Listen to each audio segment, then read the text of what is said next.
اینجا دوستان ایرانی خیلی زیادن. من میخواستم یک شعر درباره ایران بگویم. دوستان ایرانی هستن؟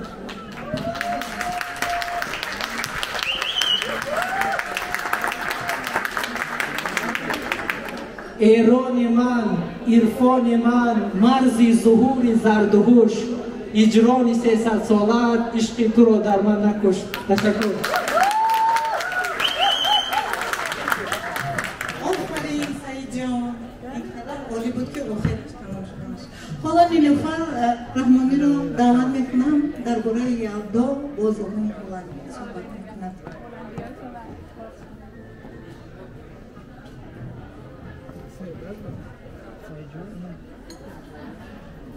Goedenavond, dames en heren. Welkom op de viering van Shabbat Shelah, oftewel feest van Yalda.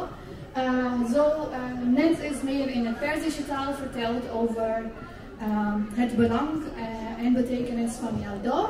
Dat ga ik voor jullie in het Nederlands doen, want we wonen immers in Nederland en we hebben ook gasten die Nederlands spreken en niet zo sterk zijn in hun Perzisch, sommigen.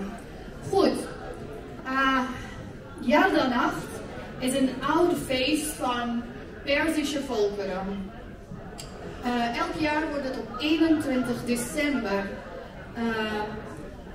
oftewel de langste nacht van het jaar, groot gevierd.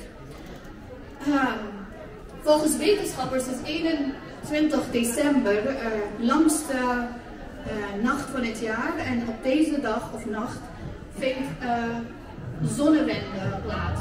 We noemen het ook summer solstice of zomersolstice.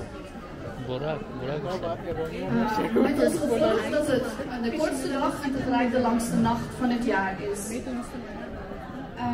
Het feest van Yalda-nacht betekent ook Chela en het is een van de grootste Perzische Arische volkenfeest. De feest vindt zijn oorsprong in pre-islamitische geloven zoals Mithraïsme en Zoroastrianisme. Het is een viering van licht over donker, het is viering van goedheid over kwaadheid.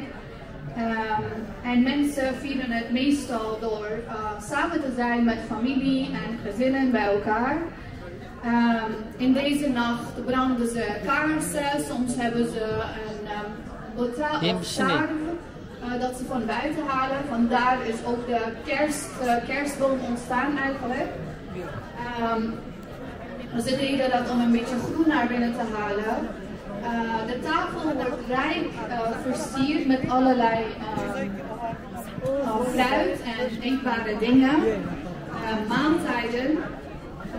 Op deze nacht wordt vaak rode dingen